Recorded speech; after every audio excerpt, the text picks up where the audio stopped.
listening to the Podcast Advertising Playbook, your resource to better understand and execute successful podcast ad campaigns. Hello and welcome to the Podcast Advertising Playbook. I'm your host, Heather Osgood. Today I'm joined by Lynn Kestin Sessler. She's the executive producer for many shows at Nickelodeon, PBS, and FableVision. Lynn, welcome to the program. Thank you so much. It's so lovely to be here. So tell us a little bit about yourself and kind of how you found yourself in the podcast space. It's very interesting. I've always been a producer that loves sound, that loves audio, that loves storytelling. Through my career, I've done a lot of animation shows. Of course, animation, sound just brings that to life, right? The characters, the music, the voices, all of it, the sound design. And so, especially around the time of the pandemic, I found myself diving more and more into the world of audio storytelling because it was something you could easily do at that time. And I found it very freeing and I love it. And so that was really a natural transition for me because if you can tell stories, you should be able to do it on every platform. And I love telling stories on every platform.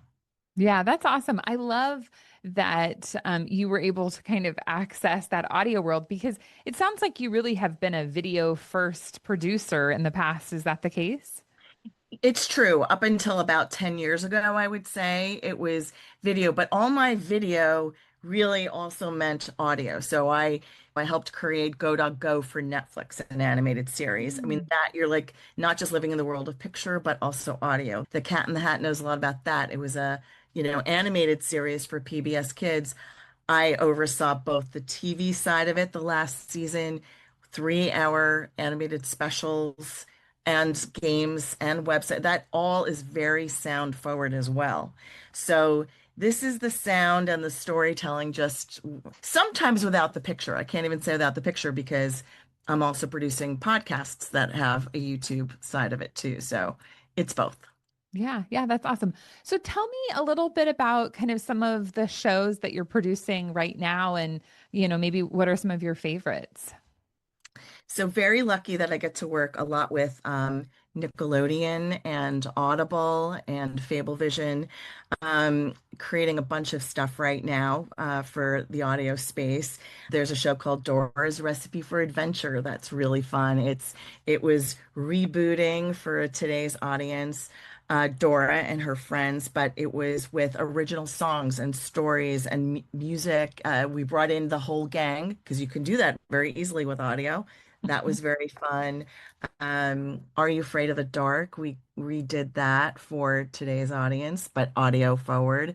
That is on Audible, and that has done very, very well there. So that's for older kids. Avatar Braving the Elements is another really fun show I love working on. That's a chat show for fans who grew up on Avatar: The Last Airbender. But also for Audible, I did a lot of shows with Highlights magazine. You know that magazine that you Yes, I used to read that when I was a kid. It amazes me that it's still around. It is still around. And so it was really until I started working with them, really just in the dentist's office. And of course, lots of home people that would get it, but it was magazine, it was print. Mhm. And so they came to me and they said, "Hey, could you help us get out of just the print mode? And what would you do?" And I said, "Well, I would pull out some of the most beloved characters, like Goofus and Gallant and Ask Arizona. And then the mysteries, a lot of their stories are just fabulous. I mean, that whole magazine's full of lots of great stories and characters and that type of thing. And so we made a magazine show called Highlights Hangout. We made scripted shows called Highlights Mystery Theater and the Adventures of Goofus and Gallant and Ask Arizona and those kind of shows that just brought those characters to life in a different medium. Mhm. And so Audible liked it enough to make 4 of those series and then for 2 seasons. So that was exciting. It was exciting to be able to take beloved characters on one platform, print, and bring it to Mhm. life in audio. Yeah, that's so cool. So tell me a little bit about when you're thinking about kid-focused content, are you looking for that intersection of creating the podcast as well as releasing it on YouTube? Or, I mean, you've obviously mentioned Audible several times. Where are you releasing this content? So it depends on the show. Hmm. A lot of the stuff is on Apple and wherever you get Hmm. podcasts, Spotify, and all of that. Audible, I've worked with for certain shows, and those are exclusively on Audible. There's a morning show that I did called Nickelodeon's Rise and Shine, and Are You Afraid of the Dark? That's exclusively on Audible. The four audio series for Highlights Magazine exclusively on Audible. But most everything, I think it's a good idea to put it as many places as you can. Hmm. Just you want to be where the people are, you want to be where the audience is. And so it is increasingly on the YouTube side of the world, but also the audio wherever kids and families can access the shows they should be able to. Yeah, yeah. So I feel like we've been talking so much about video in the podcast space. We actually just did a webinar yesterday, talking about whether or not every podcast needed a video component. And one of, I guess, the sentiments that has been expressed to me is that when you're on YouTube, the way that you can tell what a podcast is that if somebody is sitting there like we are now having a conversation and they have a podcast mic, then it's a podcast. Now, obviously, when you're creating narrative driven podcasts for children and releasing them on YouTube, there is really not that distinction. So I guess I'm just really curious from your perspective, where do all of those lines fall? And is it a podcast when someone is listening on Audible or on a podcast player like Apple or Spotify? And is it something totally different when it's released on YouTube? Like, how are you classifying this content? So that's a very interesting question. Yes, of course, if you have a microphone and I have my computer microphone, that's an easy one, right? I think you just have to be wherever the audience is. And Mhm. today, increasingly, it's kids and families. It's the number one place where people are discovering podcasts is YouTube. I think it varies in terms of the type of video that you see there. You could have full 3D kind of animations if you have a lot of money. Most people don't have a lot of money to do those kind of full-on 3D animated shows, but you don't have to, right? They can be shorter form. That's one thing I think that can distinguish for kids and family. I mean, there's a lot of Mhm. Sure, sure. podcasts that are way, way longer. But if you do something that is visual, and if you're on YouTube, you should be visual, in my Mhm. opinion, especially Agreed. for this audience, especially little kids. They're not going to look at, they're used to seeing pictures. They just really are. So you have to have something. It could be just a cute little character's face that kind of moves around. You swap in different characters. You have limited animation. Of course, you mark it as podcast, so people can more easily find it. More and more, I think people are using podcasts on YouTube and other platforms to test out new ideas and new properties, Right. new shows. It's easier to market, it's quicker to market. It's cheaper, right? If you're Mhm. just doing audio only, and your visuals can be a little more limited, right? So you can test out the concept. Do people like it? Are they finding it? And then you can blow it out more on lots of different platforms, from Right, right. books, video to film to TV, etc. Hmm. So I guess in my mind, I was thinking, oh, if it's on YouTube, it must be fully animated. But that is such an interesting perspective. It never really occurred to me that it is just kind of semi-animated. When you are creating the content, how do you find that line? Because obviously, like you said, like full 3D animation is that's producing a cartoon, right? Or whatever it is that you're producing. So, how do you find that line of creating that sound, sight, and motion without going to that extreme from a cost perspective? Well, I think it depends on the property, right? Mm, And the budget you have. I mean, sure. that's certainly a big part of it. The Doors Recipe for Adventure podcast I mentioned, we made a fully 3D animated YouTube series. It wasn't the 20-minute long episode, right? The audio episode was 20 minutes. The YouTube episode was 5 minutes, 3 to 5 minutes. So you Oh. could condense it and do like the best of the best, like, highlights of the show. That's one way to do it. Whatever podcast I do, I always create an immersive world, right? And Mhm. so it's meant to be like you hear the footsteps on the crunchy leaves, if that's what it is, or the wind blowing, if it's a Halloween thing or something. I try to create worlds and stories where your imagination will take you there, regardless of what the pictures are. And so there's that to start. And Mhm. then on top of that, you can layer in the graphics. Like you can have a character, like the big thing for kids is seeing their characters, their favorite characters that they're connected to. So if you have a beautiful colored shot of the character or characters and you bring them in and out, or you can find ways to animate certain things, like you can make the eyes blink or the tail wag or something. Those kind of things, even small things like that, will help. Adding sparkles, adding stars, adding something interesting for kids, especially little kids, to look at. That is important. Just to have the visual storytelling at least be a piece of bringing that imagination to life. Yeah, yeah, absolutely. So, do you feel like there are any specific challenges that you face in trying to create this content and make it entertaining? But also, obviously, you've got to make it safe for kids. What does that look like? So there's lots of challenges. I mean, this is a growing field, right? I bet. The kids' space is particularly interesting. I mean, of course, you have to have the stories and all of that great characters. That's just a given creatively. But the COPPA laws are very strict. You Yeah. have to be very mindful. You can't sell things to kids, so you can't really have ads. Certainly nothing ever aimed at kids. Some people are figuring out ways to aim it towards grown-ups. And Hmm. so that's interesting.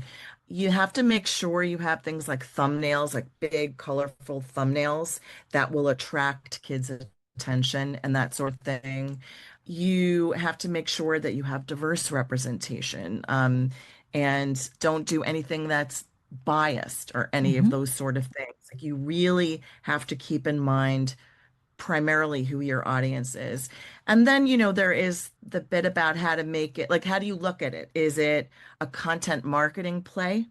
Is Hmm. it like you're launching a new property or properties? Or is it supposed to be a money-making thing?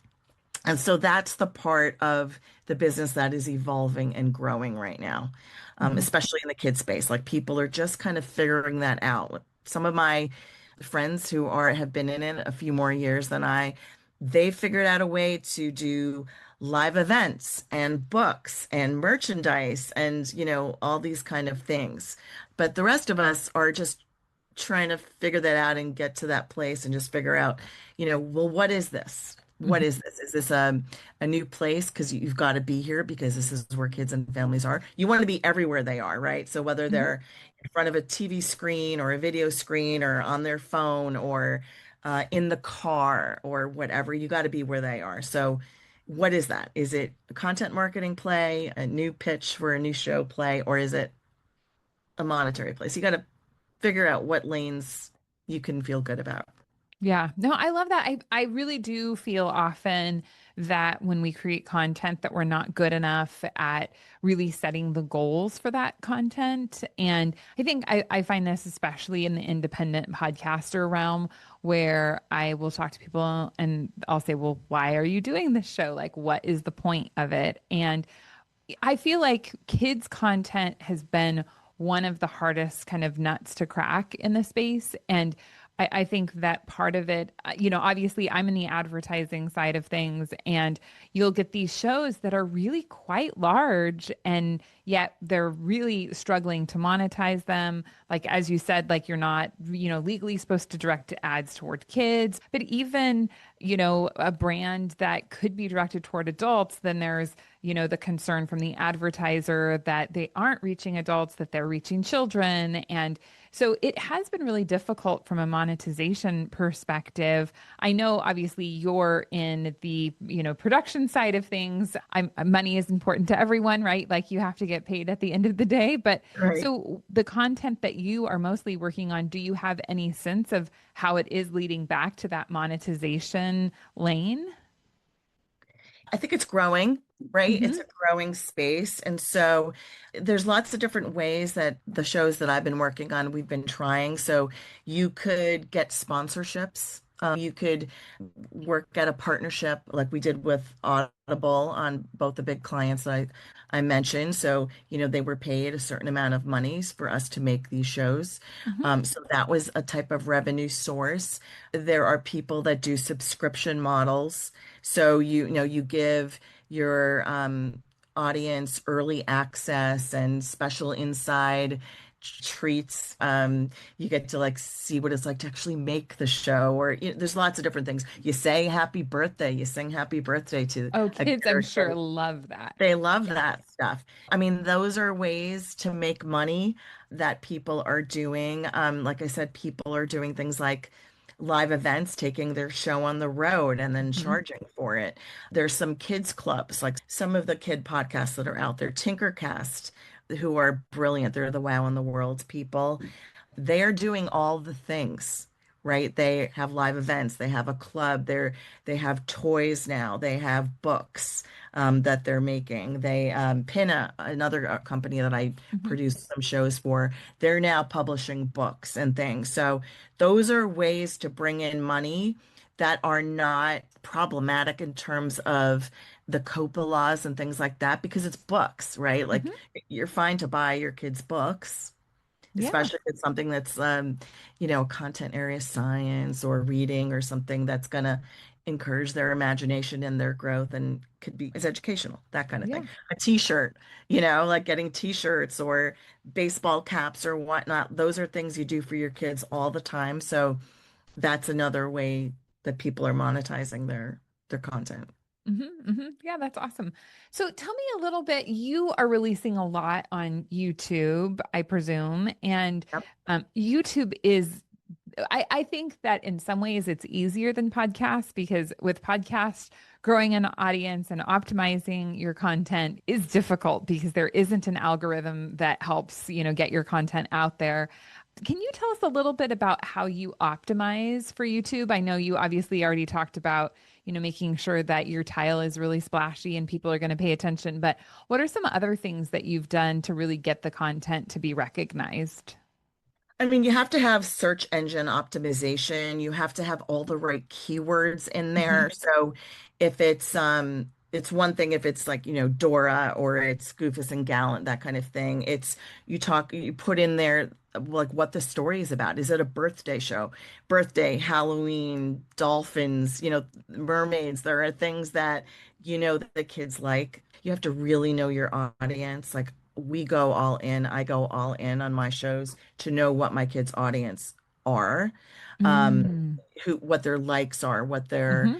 the kinds of things that they want to click on. So that is Hmm. part of it, is you know your audience, you target them, you do the search engine optimization, you look and see what your competition is out there. You kind of see what they're doing. Sure. Sometimes you do A/B testing to see like, is this thumbnail going to attract the audience more than this thumbnail? So you put it out two different ways. You see how that works. We also, all of my shows, we have a cadence of regular releases so that your audience knows to expect Tuesday mornings or Friday afternoon, whatever it is, they know that show is coming out every single time you on that day, on that time frame. So they know what to expect, and that's key to Yeah. helping build your audience and attract your audience. Yeah. So, one of the things that I always find really fascinating is the spectrum of podcast content that's out there. This podcast that we're recording right now took a bit of work, right? We had to connect, we have to decide what we're going to discuss. We, have to put some questions together, but all Yeah. in all, not like a super heavy lift. Then you've got obviously all of, the fiction shows out there. You've got the true crime shows out there. There can be very labor intensive content to create. And as I'm listening to you talk, I'm thinking this all sounds like a whole lot of work. How many people are involved in producing this content? I mean, I just seems like you've got a really big spectrum of talent that would be needed to put these shows together. There is a big spectrum of people that you need. I've been on the very scrappy side of things where it's been me, myself, and I with maybe a writer and then a sound designer and recording engineer. And then you have your talent, of course. And then some shows you get very lucky. The work I do for places like Nickelodeon and PBS and FableVision, I love those kind of things because then you have a whole unit of people, the research people, the art director people, and then you bring in sound designers, mixers, recording to help you. You bring in the composers, you bring in the writers, that sort of thing. So it can be a bigger thing, and it can also be small. Like you expand to what your budget and capabilities are. But yeah, if you're doing it ideally, the best way possible. Yeah. You have people who are, I am a big believer in teamwork and bringing Mhm. the best of the people that you know there. Yeah. Um, and then just letting them get together and grow and have them feel supported. And that makes a difference. I think the stuff that comes out on the other end of the shows are special when people take a love and interest in it. Yeah, no, absolutely. I think all podcasting has a level of creativity and artistry to it, but it seems to me that what you're creating is really, at the end of the day, truly artwork because it's taking so much talent to really create that final product. Yeah, no, it's true. It takes a village, Hmm. just Hmm. like they say for raising kids and whatever. This is like our own child, but a It's different kind of it child. is, it is, I'm sure. And you've got to do that multiple times a month. So 100%. The thing I was going to say when I did the highlight series for Audible, the four of those series, we had a very interesting thing. So we would bring in the writers. It was myself and we had an executive producer. And then we'd bring in the writers who knew the audio space, but also knew how to write for kids and knew the characters. Mhm. But then in that case, Audible had their own audio production team. So there are all different ways to do it. Mhm. They had an in-house team, and so they were the ones that took care of scheduling the talent. They sent us casting selects, and we got to pick, yeah, this is the person for Goose, this person for Gallant. And then they would send us the mixes, and then we'd get to weigh in. So sometimes it's that kind of setup, and sometimes, you bring it together. I've been working a lot with FableVision. They're really a wonderful, I've worked with them for many years in many different ways. They produce games, they produce websites and shows, long form shows, short form shows, and now audio. They have a division called Audio Yo-Yo. And so I work with them a lot. I brought them in to do projects with me at Nickelodeon. And, it's great to have the infrastructure of great creative who can expand and contract to what you Yeah. need. Yeah. Yeah. That seems like that. I mean, really, I think you hit the nail on the head there, right? Because when you're producing a healthy amount of content, you need to be able to expand and contract, right? Because especially if you're launching something new, how Yeah. successful is it going to be? I guess that's another question I have. Often we seems like we really invest in making a show a terrific show, and then it's going to go on forever and ever and ever. Do you find that that's the type of content that's being created, or is it more, we're going to create this series of Dora and we're going to see how these 10 episodes play out? And then if that's good, then we'll do another 10. Like, how do you decide when to create more or what those boundaries look like? So I think it depends on the project. I've started out doing like 10 episodes or 20 Yeah, episodes kind of things. It's better if you can be an always on kind of thing. It depends, it right? is Like better. on the project, right? Yeah. Like you're doing this pretty much every week, right? Or, like a set amount of time and your Hmm. your audience knows when you're going to deliver. So I think it's a good idea to have like a chunk of stuff out Hmm. there, Yeah, whatever the new show is, to know that you could do 20 shows, something like that, to try to build an audience. Because at sure. the beginning, they don't really know what it is. Like, what is Right. this? It also depends on if it's a series that each episode is connected to the others or do they run independently? Because with Hmm. kids, you can do it both ways. A lot of times it's like you do it so each show is its own standalone. Because what if I missed the first three, but now my Right. kid like discovered it or their friend told them about it or they saw something on YouTube and they're like, oh, I want to listen to this. You want them to be able to pick it up and just keep going and then maybe go back. But if you have a library of stuff that they can really dig into and love, then that's great. Yeah. Yeah, absolutely. Do you find in, I guess, just the feedback that you get around the content, do parents just love audio or are they looking for YouTube? I just know my kids are a little older now, but when they were younger, I loved audio because, they already had so much screen time and it was so great to be able to say, hey, sit here and listen to this audiobook or listen to this podcast. And like Wow in the World was one we listened to a lot when they were younger. And it's Yeah, like, it felt like you feel good as a parent putting your child in front of audio because it's like you feel like their mind is expanding in some way. Whereas right. like when they're in the screen like they live in, it doesn't feel quite as good. So do you get feedback from parents that they really enjoy audio or what does that look like for you? Absolutely. Absolutely. I'm very lucky to work with teams that have audio research, right? I mean, certainly there's also for the independent producers, there's research that's coming out like Kids Listen and those kind of organizations are putting out research that say the same thing.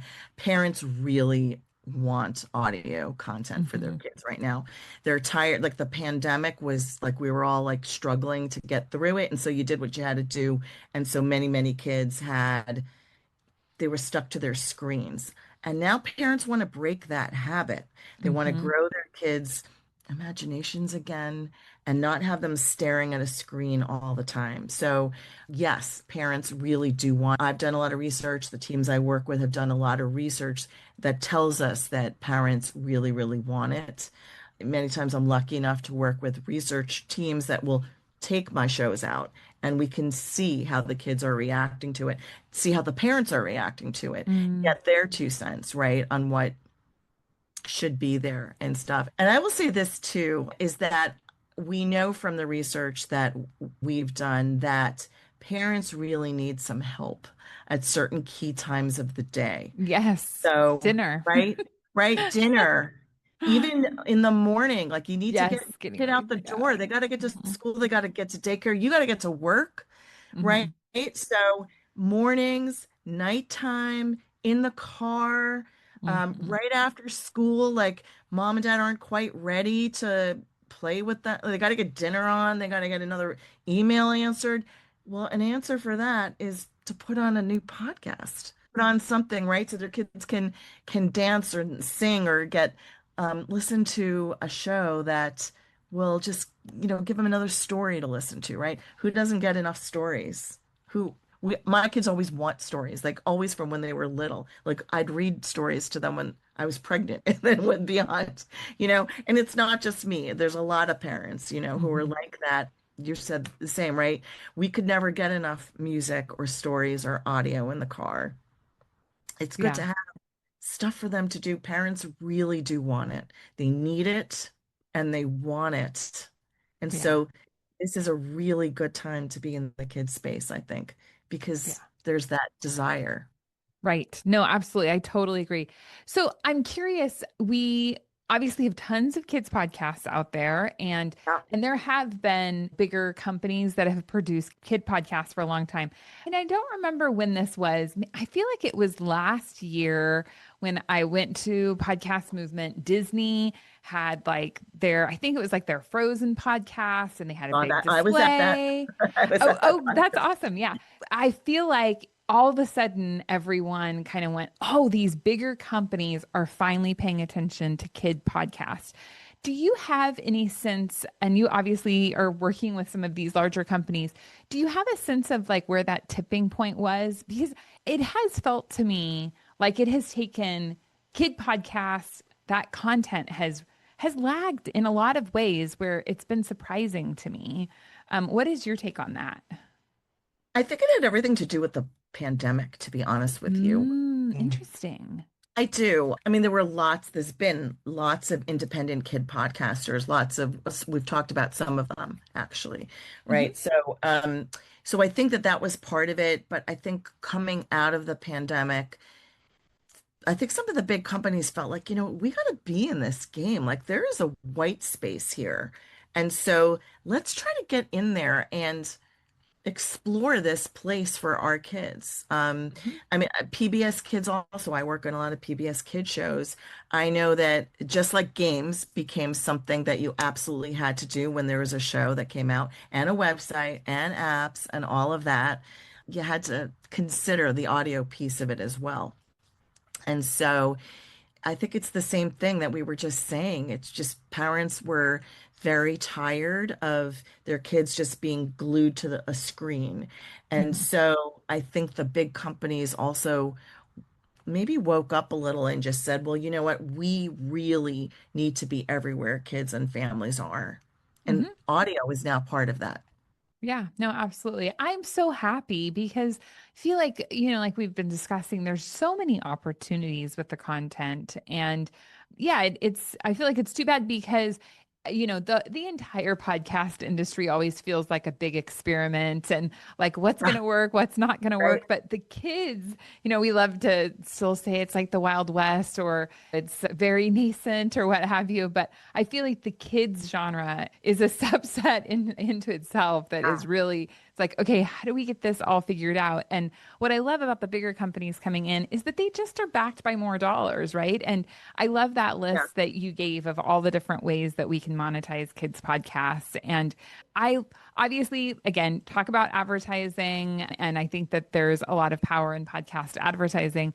But I also always feel like when we talk about the monetization game, that is the first place that everyone goes is, well, why don't we just get advertisers? Why don't we just get a big sponsor? And that sounds good on the surface, but it's not always as easy to get. And I think that take some of these bigger companies coming in, they have monetization down. That is not an issue for them, right? They know Right. how to make money. And so my hope is that maybe they can create a better roadmap for the independent creator, that the independent creator is able to say, oh, these are the steps I need to take if I really want to monetize and continue to create that great content, but make money while I'm doing it. Yeah, no, I agree with you. And you mentioned that Disney Frozen podcast. If I remember correctly, they were underwritten by, was it Macy's? I don't remember now. You might have I to, don't remember either, but but I'm sure. there was Yes. somebody that was underwriting at least a chunk of that. So I think like corporate sponsorships might be a way to go. That's Hmm. sort of there. I know that other podcasts are that. I was thinking about the Barbie pod. Like there's a Barbie podcast, Hmm. right? That's in the top 200. So anyway, there's different ways that they can be sliced and diced, Hmm. I think. Hmm. And Yeah. that's part of it. Yeah, it was interesting during the pandemic also, actually, the summer of 2020. My summer job was I worked with Common Sense Media. Oh. And they were looking to get into the podcast space potentially. The stuff that I worked on, were the people I was working with actually became Sensical, which became Common Sense Networks, and now I think somebody else just bought Ah. them. But anyway, I was overseeing 15 different podcasts for kids. And so there was a news one and an improv one and a science one and a civics one and a math one, like a story time, like was all the things and even like a place like Common Sense Media, which is a super trusted, place Yeah. that parents go to, also felt during the pandemic time, this is a growing place. This is a place Hmm. where families need to rely on content that's quality and safe for their kids and good for them. Yeah. And so I just think it's all of a piece. Yeah, I absolutely agree. Well, Lynn, thank you so much for coming on the show. Before we wrap it up, I'm curious, do you have any advice that you might offer people who are in the kids podcasting space? Jump in. Think about that. It's the story first. It's story, strong characters. It's creating a big immersive world. And do think that YouTube has to be a piece of it. Hmm. Somehow, some way, you have to figure out a way to make it work on the YouTube side of things, because that is the number one place where kids and families are discovering podcasts today. So, you got to be in it. And the other thing is, it's not just podcasts that you're competing against for kids' Right. attention. It's every type of Everything. kid entertainment, Right. whether it's on TV, linear or on your phone or listening to music or whatever it is. You're competing against all of it. You want to rise above it all and be where kids and families are. And so you have to be part of it. Yeah, no, absolutely. Lynn, thank you so much for coming on the show today. Ooh, thanks so much for asking me. It was great to get to know you a little bit. Yeah, you too. Conversation. Thank you for listening. I hope that you have enjoyed this episode. We don't talk enough about kids podcasts, so I'm glad we've had this conversation today. Thanks for listening, and we'll catch you again next episode. Thank you for listening to the Podcast Advertising Playbook, your source to a better understanding of the podcast advertising industry.